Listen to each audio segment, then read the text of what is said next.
So, are you from Kansas? I lived in Wichita all of my life, except for maybe the first 2 years. I was born, my father was in the Coast Guard in Mobile, Alabama during the Second World War. And he was from Wichita. His family was from Wichita, but he was there. And he met my mother there, was a little farm woman who went in and danced with the guys and met my dad. And then they got married and I was born. And then I was born in 44 before the war ended in 44. Wow. And then he decided he lived on the farm with her family for a couple of years, but then he decided he wanted to get back to Wichita. So I've been here ever since then. And my entire family, I have two brothers and two sisters. They all their lives they were born here too. I was the only one born in Alabama. Wow. Okay. At what age did you get married? I was married at about, I think I was 23, a couple of months away from being 24 years old when I got married. Okay. Can you tell me about your marriage? Do you feel like you had a good marriage?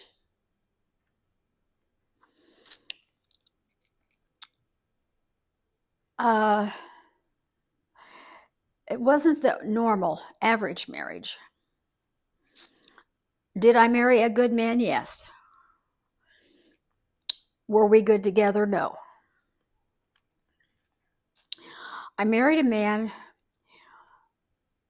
who came here he was originally from Lebanon, the country of Lebanon, and he came here to visit his family, who I knew very well, and they had children, grown up children, and one of the girls was my best friend. So I met him just by hanging out with my friend. And quite honestly, it was an arranged marriage. The One of the members of the family uh, wanted. This is not real uncommon, and wasn't real uncommon back in the 60s, 70s, and 80s. But where, well, they'll immigrate here, they'll find someone, they'll marry him for their green card or whatever, so that they can stay in this country and work. And we had spent time together socially. We were married for 11 years, and I've never remarried.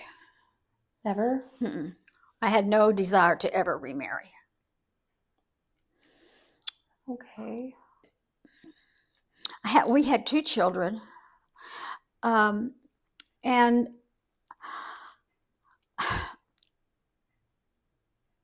I the biggest problem was ethnicity differences.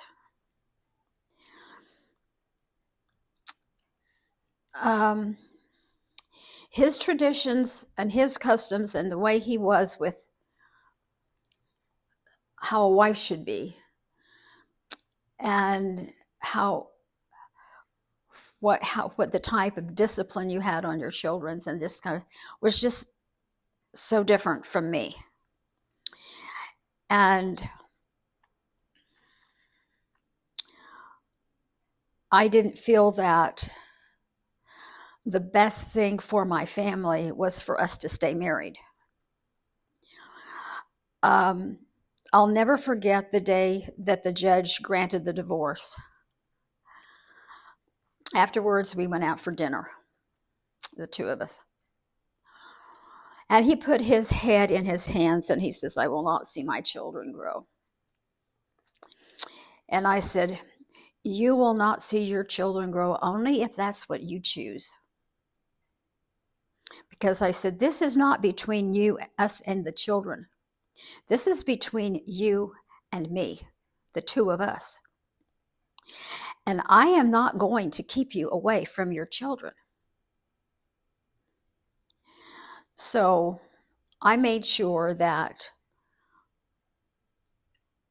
he was included in just about everything family-wise that we should do. We had him over for his birthday. When Christmas came, the kids would get up, they'd call their father, and he would come over and open presents with us every Christmas. And then I'd have the Christmas breakfast and da da da da. And I always try to, I'm not going to say that there weren't some times when it was rough. But here it is, many decades later. And we treat each other like friends. That's beautiful. That's good. It is good. Everybody should do that, really. Unless it's a danger to the children. Yes, yeah. There were some things that were questionable. But the hard hand of the mama took care of it. I bet you did. And it seems like you are such an aspirational person. All of the things that you've done in your life, you just seemed like you picked a path and you went for it. And no doubt in your mind, this is what you were going to do, and you did it. That's my sign. Yes. Yes. Can you tell me about that sign? Yes, yes. My eyes aren't doing too good. Do not follow where the path may lead. Go instead where there is no path. And what does it say? And leave a trail. And leave a trail. There you go. And you did. Leave a trail. Can you tell I've left a few trails. Yes, you have. Can you tell me about your careers? My careers? Well, I had an interesting work life. I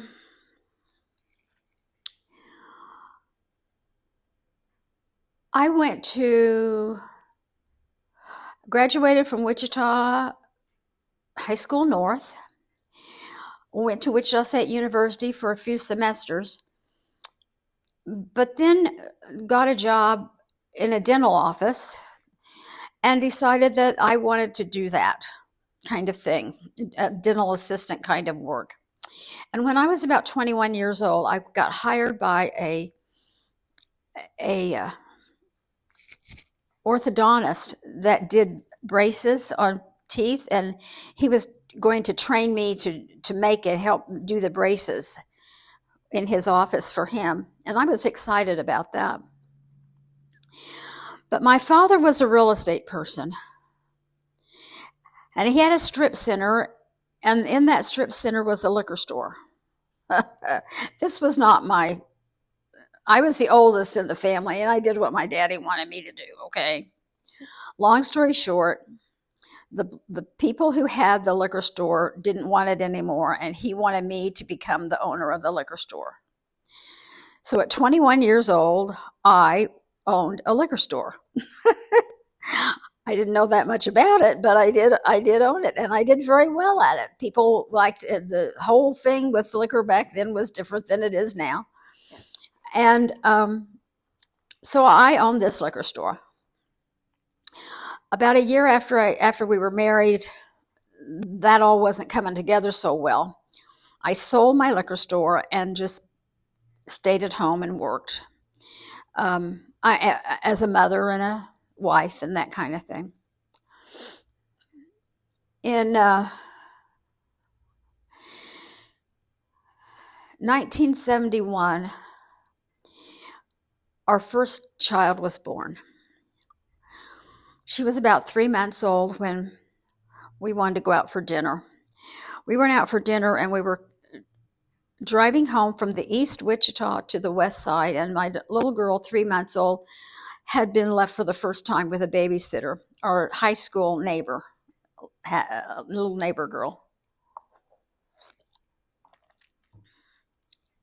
And we were at a red light waiting for the light to turn green when a young man, 19 years old, at a bar drinking all night, was doing 80 miles an hour on the city street going the wrong way and ran the red light and hit our car head on as we sat there waiting for it to change. Now, my right leg, I was so frightened when I saw the headlights coming. I lifted my foot. You know how you put your foot on the floorboard of a car? Yes. I was so frightened. I lifted it all the way up and braked into the glove compartment. When that drunk driver hit our car, he hit us head on and then wiped out the passenger side of the car, which is where I was sitting. Other than the other things that were going on with that crash, when the ambulance came, my right ankle was just probably hanging on by a little bit of a bone.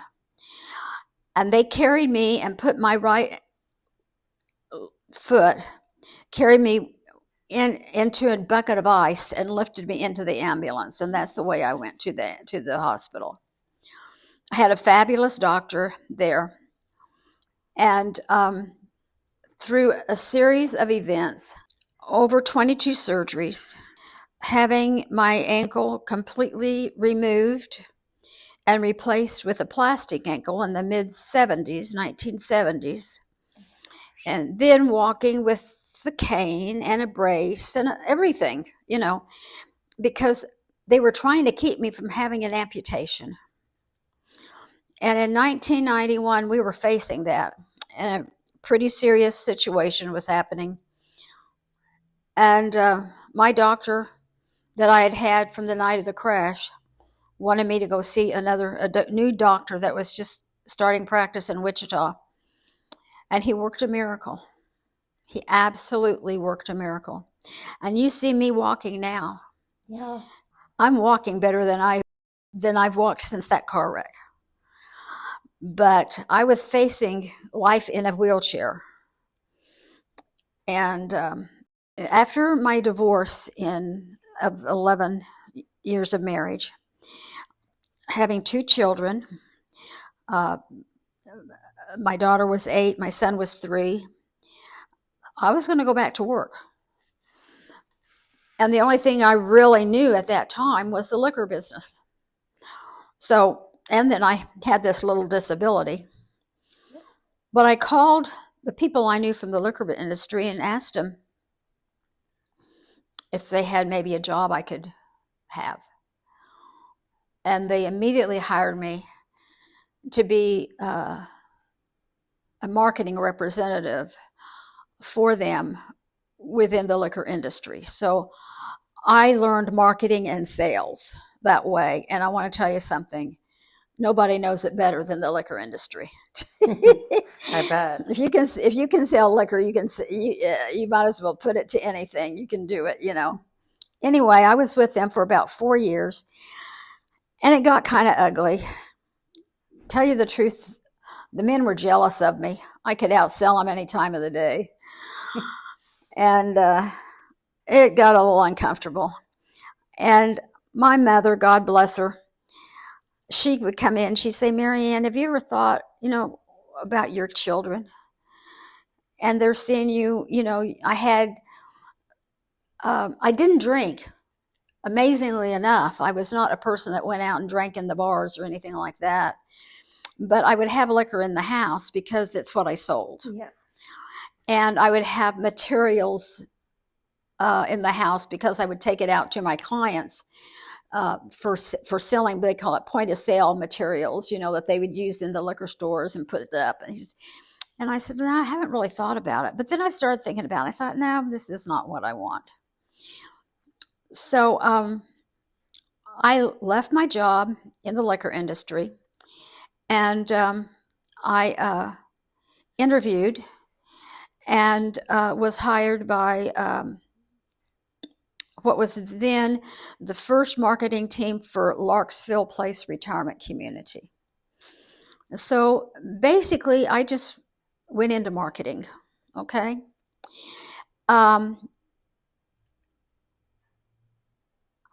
I had a friend, it was about 1986, who we had gone, our families had grown up together.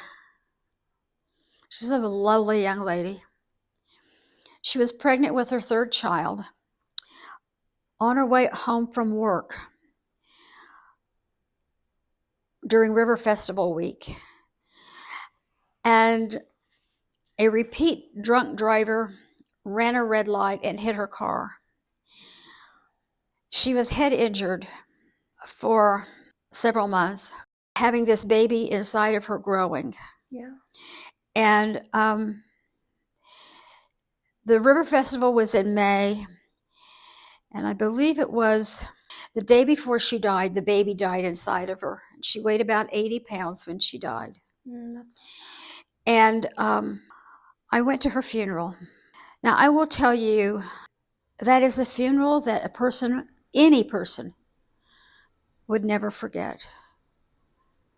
This unborn baby was buried in the casket with his mother. Mm. And I am an Orthodox Christian, and the funeral is beautiful. The music and the priest and the bishop were all there, and they're all doing, you know, the stuff. And it's quiet, and you're listening. And I heard a voice. It said, and I thought someone was trying to talk to me. And I got mad. Inside, I was angry. I said, I'm here in this beautiful funeral for this beautiful mother and her child, and who is trying to talk to me? That was what was going on in my head.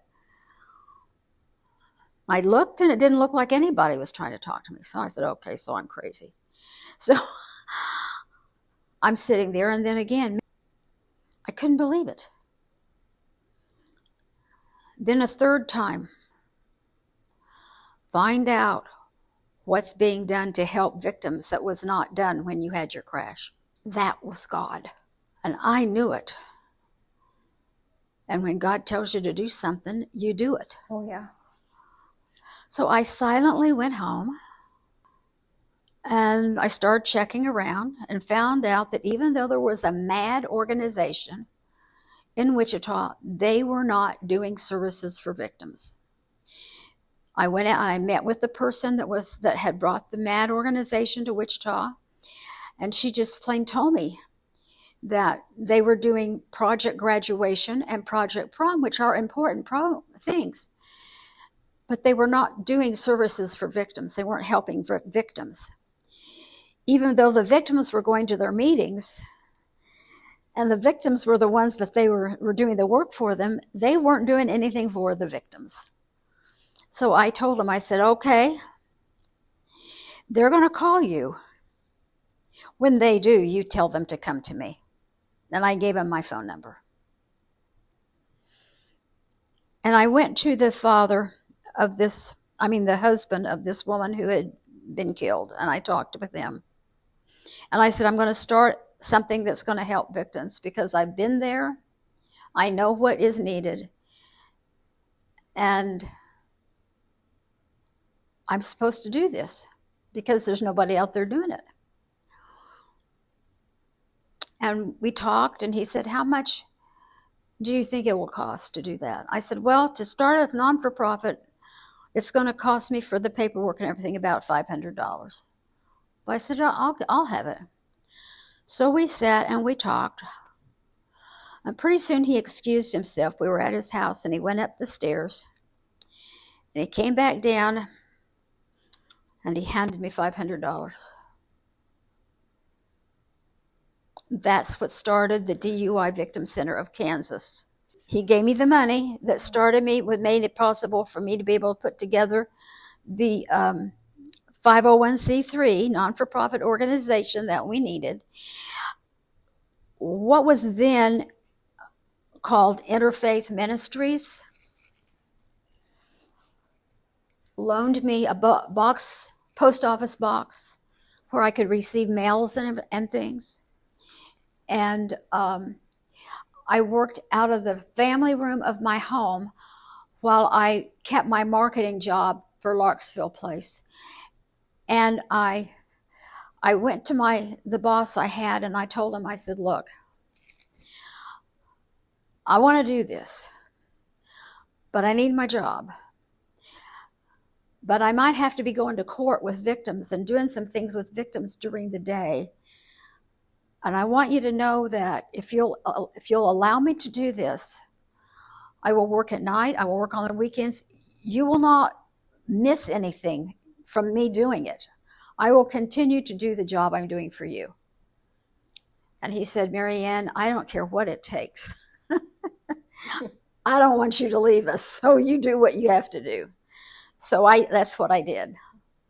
And I had a Tandy computer and a dot matrix printer and a telephone line that was paid for by this woman's family. When they knew what I was doing, they said, we'll pay to have the telephone line put in your house. And I called it GAP, G-A-P, God and People Helping Victims of Drunk Drivers. That was the name of your... That's for the way it started in my brain, and that's what we marketed it as GAP. But I was receiving telephone calls from people looking for the GAP store. Oh, goodness. So I said, there's something not right here. So I went out and I went to different nonprofits, and I talked to them. They said, the name of your organization needs to tell people what you do. So I changed it. I said, what it is the DUI Victim Center of Kansas. That's how it became. And did a lot of stuff. I worked at that. Finally, I left Larksville Place and had an office and started working it on my own, wrote grants, went to court, followed and tracked with media, finding the victims, giving them the support they needed, helping them in any way we could. Started a support group. I heard about a program that was being done in the Seattle, Washington area called it was a victim panel. And I put together a DUI victim panel here in Wichita in the early, and this would be 1986. And I got a hold of the people that started it in Seattle and brought them to Wichita, and we introduced it to the Wichita community. And to this day, if a person is arrested for DUI in Wichita, and other parts probably of the state now, part of their probation is that they have to attend a DUI victim panel. Oh, good. It is. It's a very powerful program. And what it is, we work with the victims and we help them so that they are able to talk to an audience of offenders. And it's usually 2 or 3 victims. And those numbers can get pretty big. We had several young people in high school that were involved in crashes. The whole school was a victim. See, the counselors were busy counseling these kids and everything. That's the way the grant people count the victims that are served. And when I retired in 2012, we were covering the entire state of Kansas. I had about 55 volunteers throughout the state. We had panels going in, I can't tell you how many areas of the state, north, south, east, and west, in the different places. And when I left them with over $400,000 in reserve funds. We had 7 full-time employees and about 3 part-time employees. And we had federal grants all in good standing. And never needed to borrow any money to pay the bills or anything. You were a powerhouse. God blessed us. Yes. You see, this is the thing. There's challenges in everybody's life. What is going to take care of the challenge? The person's life is going to take care of the challenge. And when God asks you to do something and you do it, he takes care of the challenge for you. He blesses you. He blesses you. Yeah. And I put together a program when we started doing these panels. As a non-for-profit, you have to raise money. And we charged a fee for the offenders to have to come to a panel. They had to pay us. A young lady,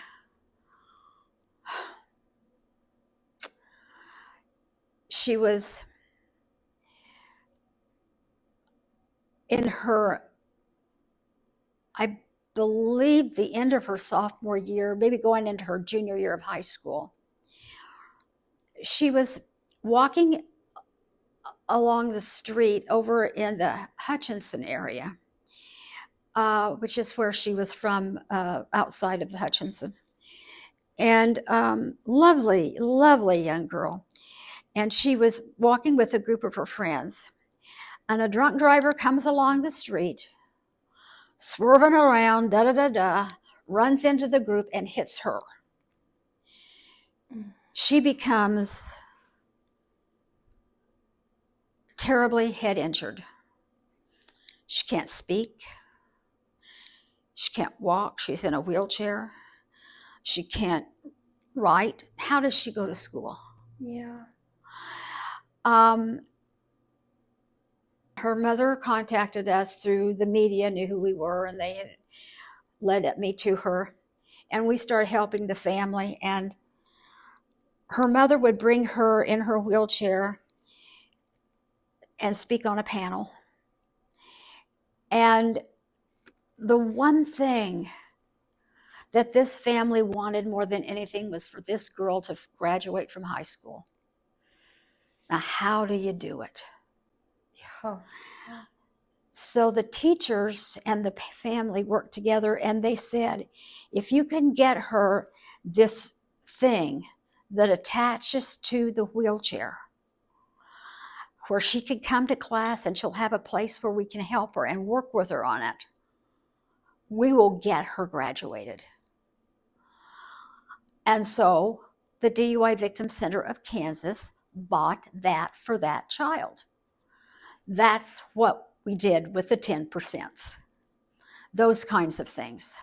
I had a woman who lived in Wichita, and her brother's son was killed in Texas by a drunk driver. She didn't have much money. She was pretty low income area town. And when it came time for the trial to be in Texas, all she wanted was to go, to be there with her brother. She wanted to take a bus because she didn't want to fly. So we bought her a round trip ticket to go and be there on the bus. Yeah. Those were the kinds of things that the 10% did. But that's what God tells us to do with our money. Yes. Yeah. You know, it says right there, give to God what is God's, and give to man what is man's.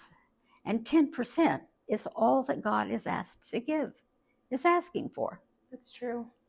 So I've told this agency, even to this day, get back to the basics. Get that 10% going, give God what is God's, and you'll always be there. So what have I done?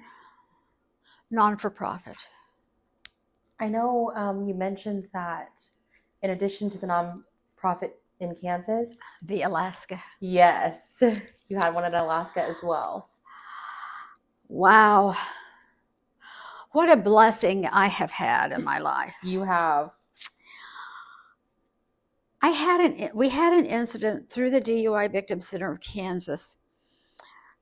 I had a man that, when I first started going out and finding out what was being done, like God had asked me to do, I went over to the Wichita Municipal Court, and there was a man there who became very supportive of what I was doing. He was the head of the probation office, and he was on our board of directors. Let's see, the late 1990s.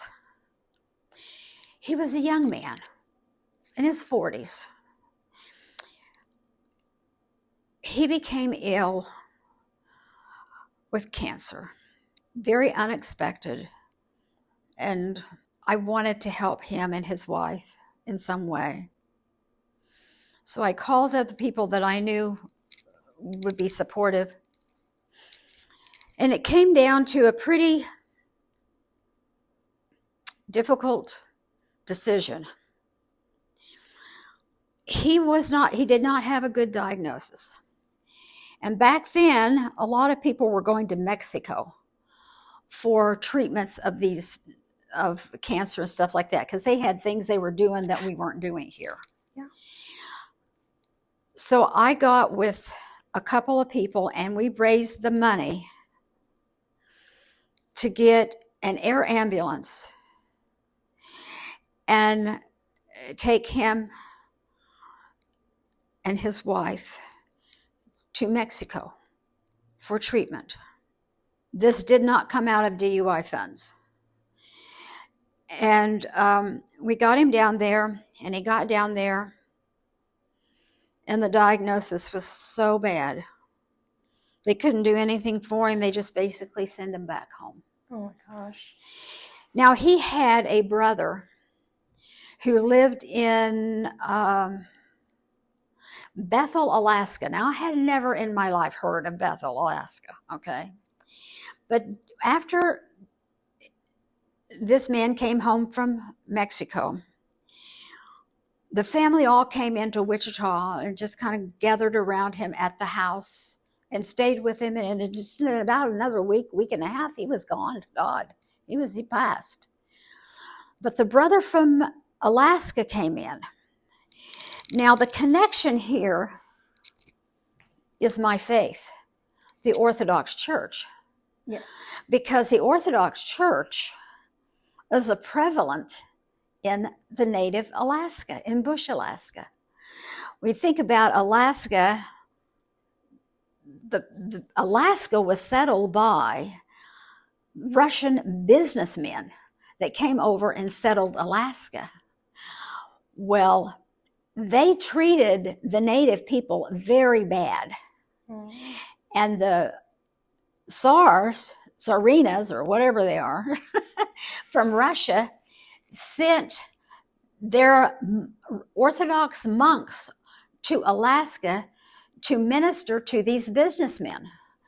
When they got there, they found out how bad the natives were being treated, and they actually started helping the natives and telling the businessmen, straighten up your act, get yourself together. So the Orthodox Church in Alaska is, I didn't know this at the time, but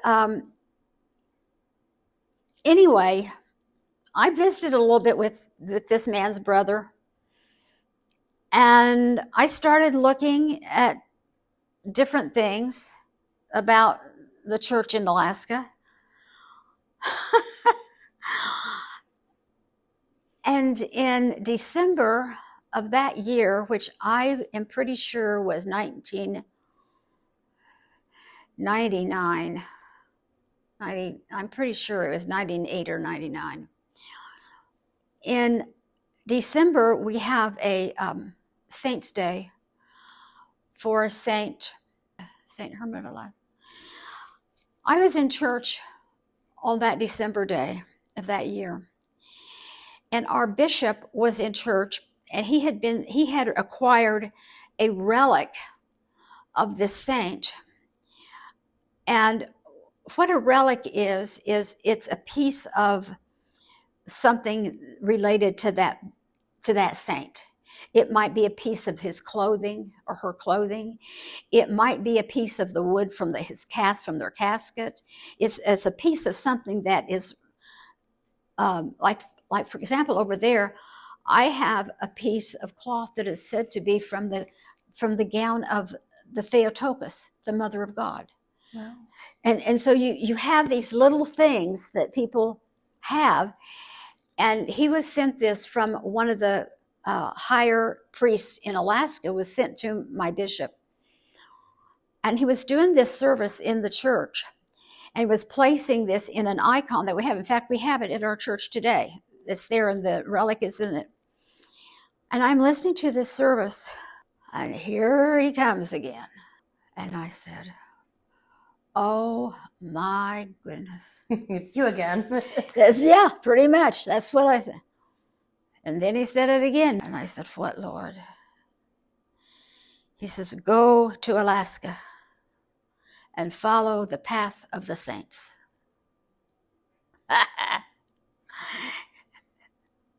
I said, okay.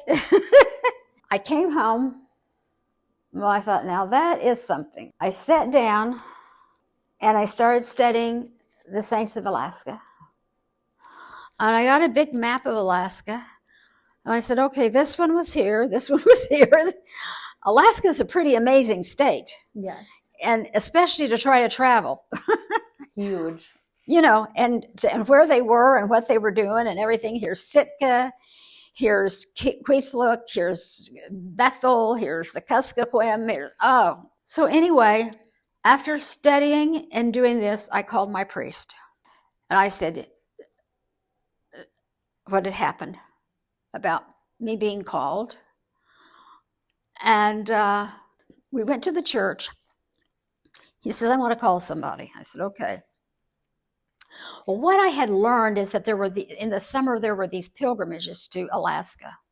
And one of them was to Spruce Island, which is outside of Kodiak, Alaska. And Kodiak is where the Orthodox seminary is in Alaska for people to come and study to become priests or serve the church in Alaska.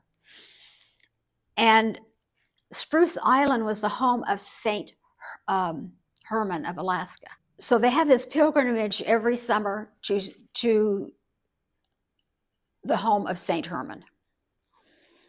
There was a connection there. That's the saint that was being entered into the icon at our church when I was called. So my priest says, we're going to call someone. And he calls a man in Kodiak, Alaska, who was a priest there that was from the lower 48. And these two, my priest in Wichita, and he had gone to seminary in the lower 48 together. And he knew that this priest was serving in Alaska.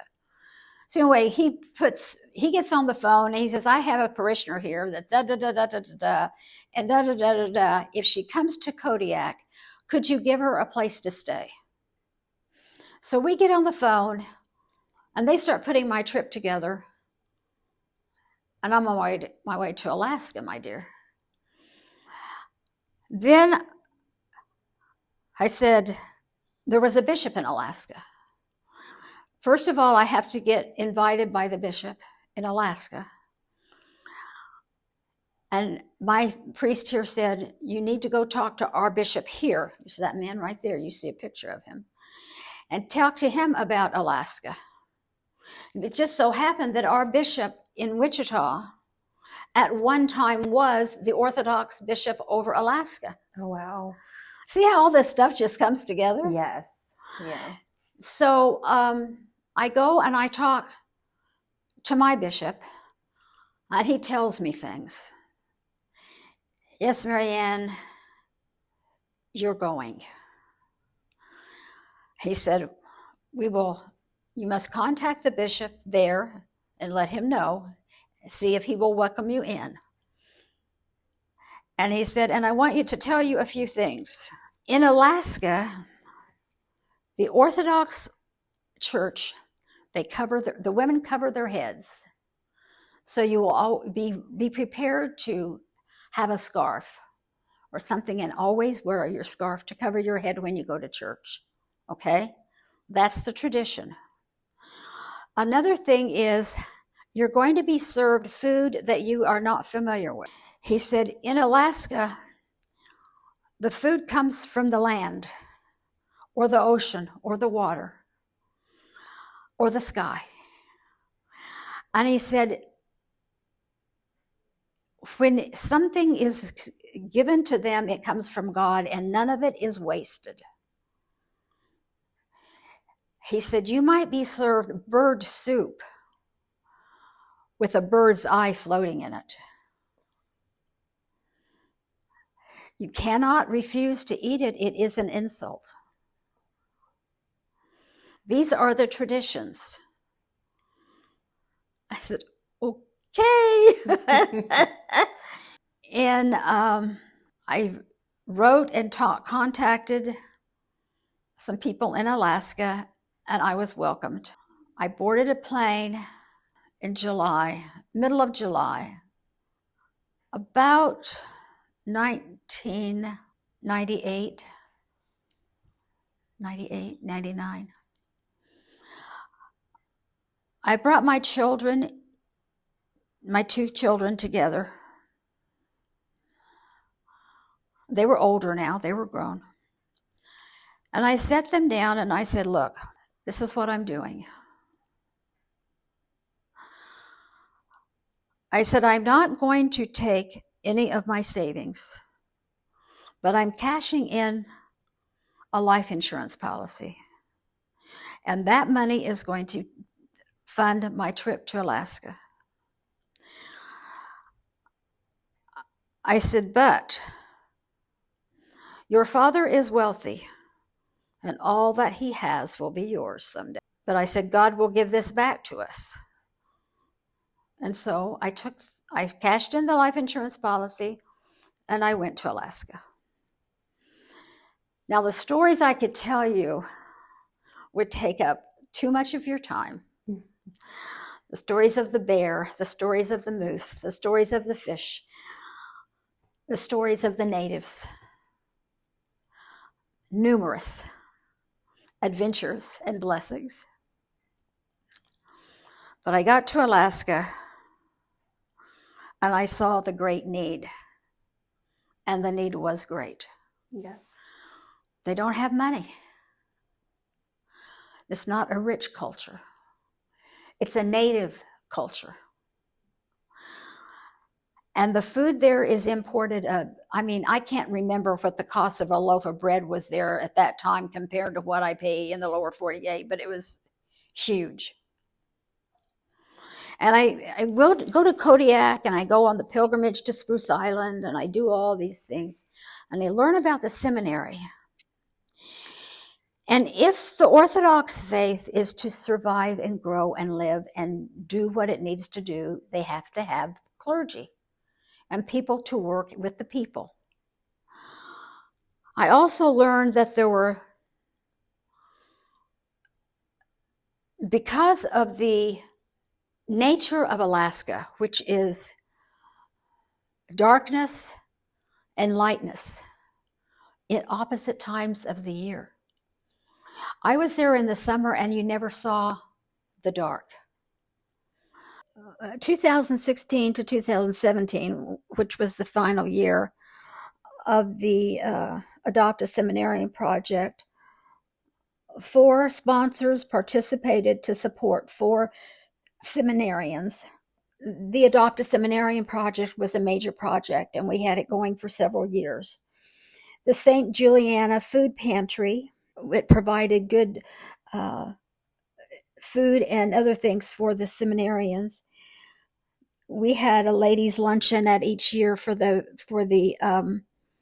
ladies of the seminary, especially for the wives of the seminarians, to give them to feel kind of special, a special thing for them.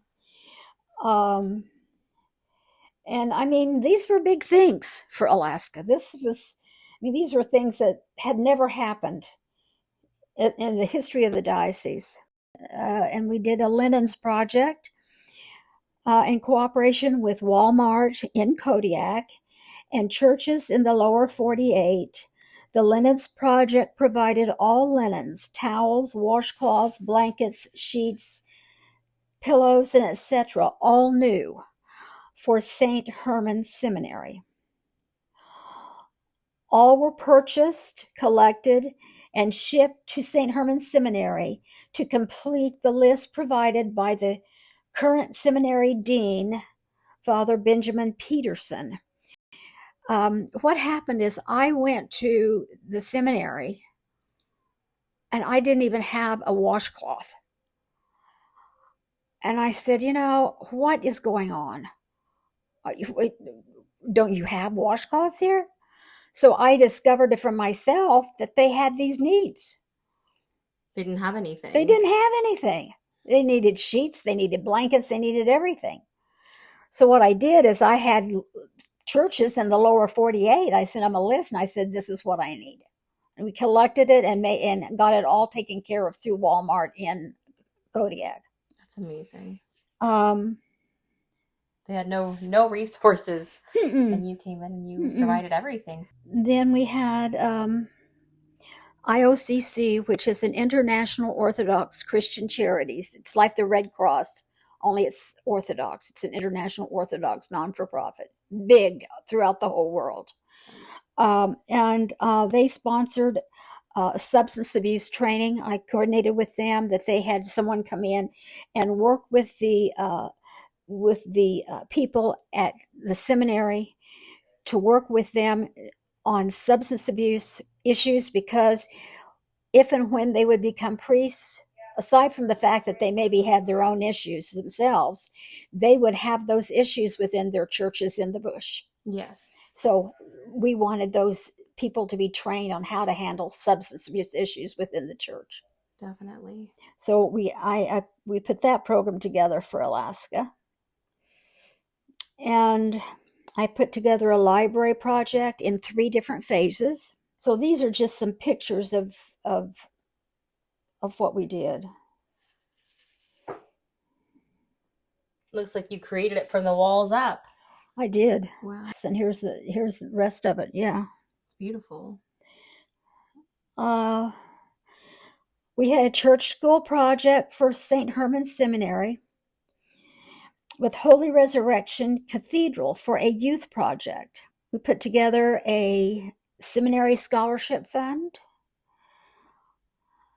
IOCC again helped us, Outreach to Alaska, for this was another 3 weeks of substance abuse training.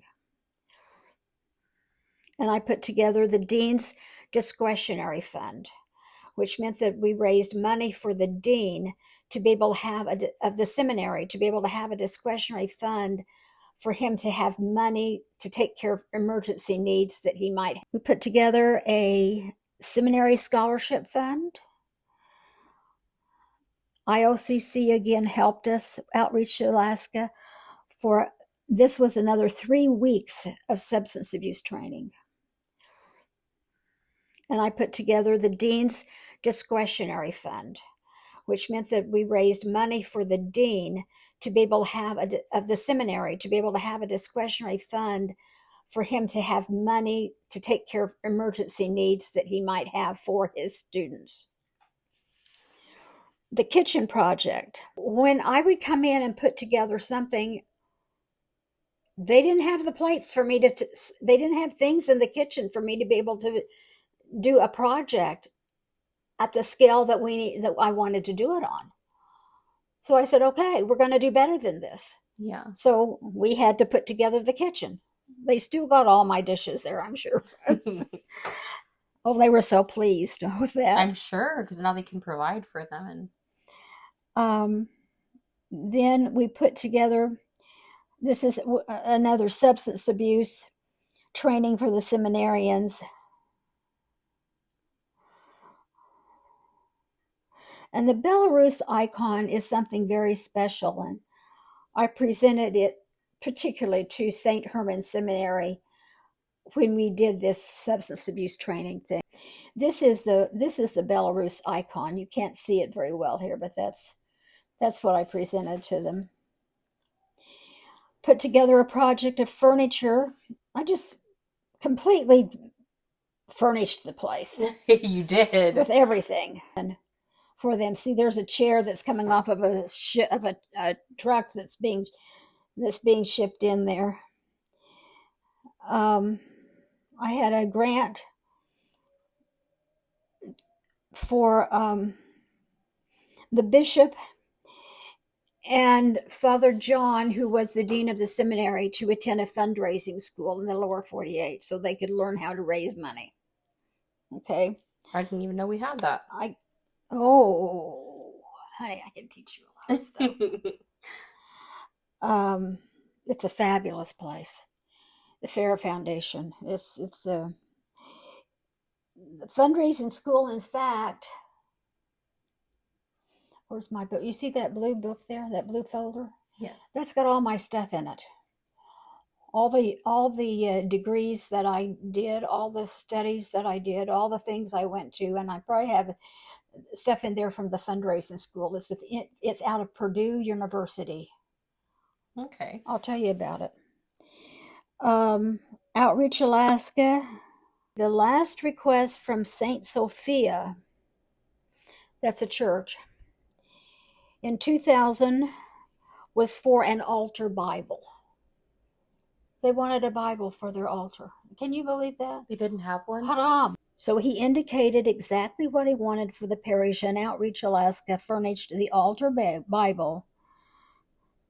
Also that year, Outreach Alaska coordinated with OCMC, which is Orthodox Christian Mission Center, to have lightly used priest vestments sent to parishes in the Kuskokwim region as the need was indicated in the Kuskokwim, as the need was indicated by Bishop Innocent. We also coordinated sending handmade beaded neck crosses from Africa to the young people in the Kuskokwim churches. This OCMC, they were a missionary thing, and they had missionaries all over the world. And when they found out, when I communicated with them what I was doing for the churches in Alaska, they had these. I have one. I don't know where it is. I could show it to you. They had on a cord. They had all these different colors of beads in a cross, and they were made in Africa. And they sent them to me to distribute them in Alaska. That's cute. Oh, it was great. And then one time, toward the end of my Outreach Alaska work, I got a request from him. I think it was like in the early 1960s, or in that time, there was a massive earthquake in Alaska. It just almost destroyed the whole state. It was a massive earthquake. His father, being a high-ranking official in the National Guard, was sent up in an airplane to fly over Alaska and research the damage.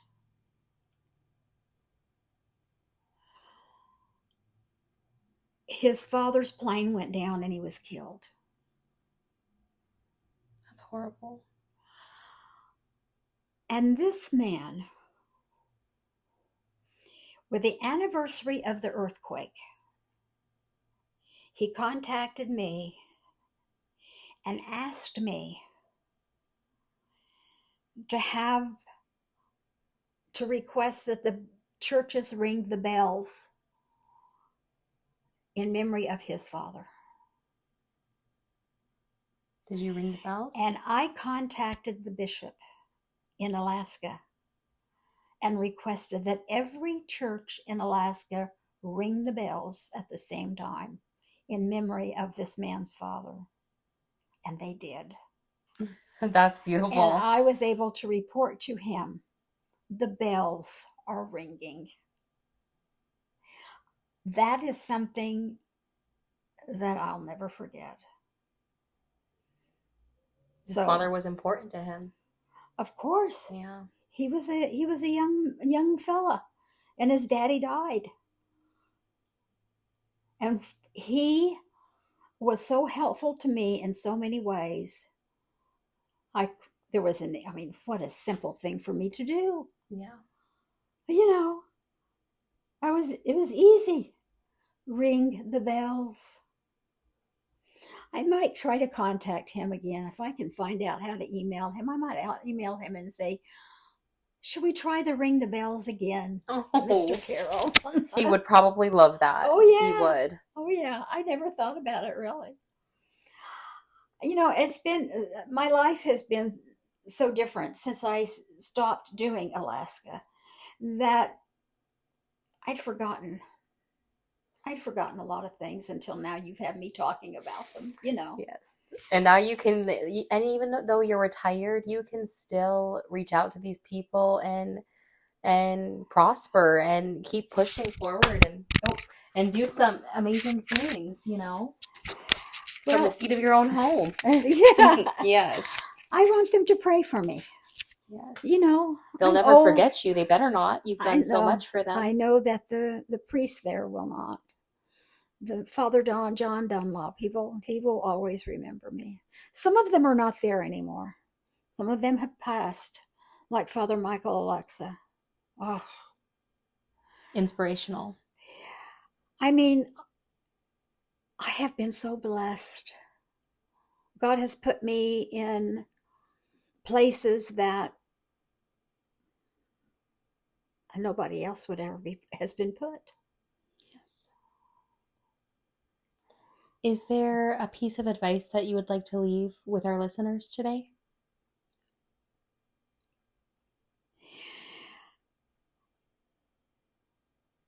The only thing I would like to say, and I think it's right here.